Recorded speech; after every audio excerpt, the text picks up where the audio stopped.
ఎప్పుడో గత 40 సంవత్సరాల నుంచి ఎంతో మంది దళితులు గాని వెనకబడిన తరగతుల వారు గాని ప్రభుత్వంచే ఇంటి పట్టాలు పొంది ఉన్నారు. అయితే మేము గ్రామాల్లో తిరిగేటప్పుడు చాలా మంది మమ్మల్ని అడుగుతా ఉన్నది ఏంటంటే కొద్దో గొప్ప ఆర్థికంగా అభివృద్ది చెందారు, వాళ్ళ పిల్లలు కూడా చదువుకుంటా ఉన్నారు, కానీ ఆ పట్టాలలో ఇళ్లు కట్టుకున్న వాళ్ళకి ఎటువంటి హక్కు అంటే బ్యాంకు లోన్లకు గాని లేకపోతే రిజిస్ట్రేషన్ పేరు మార్చుకోవడంలో గాని ఎటువంటి హక్కు లేకపోవటం వలన అంటే మనం ప్రభుత్వం ఇచ్చే పట్టాలు వాళ్ళు తాత్కాలికంగా వాళ్ళకి పూర్తి హక్కు కలిగించకుండా వాళ్ళ పట్టాలు కేవలం కల్పిస్తా ఉన్నాం.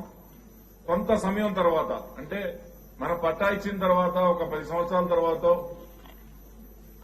ఏదో ఒకటి శాశ్వత హక్కు కల్పించి వాళ్ళకి బ్యాంకు నుంచి లోన్లు గాని లేకపోతే మనం రిజిస్ట్రేషన్ చేసుకోవడం వలన ప్రభుత్వానికి ఆదాయం కూడా వస్తుంది, వాళ్ళ వారసులకి రిజిస్ట్రేషన్ చేసుకునే హక్కు కల్పించడం గాని అలాంటిది హక్కు కల్పించమని మీ ద్వారా లోకేష్ బాబు గారు కూడా ఇక్కడ ఉన్నారు కాబట్టి ఇది ప్రభుత్వానికి మంచి పేరు వచ్చే విషయం కాబట్టి కొంచెం నోట్ చేసుకుని ఎప్పుడో అన్న ఎన్టీ రామారావు గారి దగ్గర నుంచి కూడా ఆ పట్టాలు మనం ఇచ్చి ఉన్నాం కాబట్టి వాటిని వాళ్ళకి శాశ్వత హక్కు కల్పించవలసిందిగా మీ ద్వారా ప్రభుత్వాన్ని కోరటం అయింది.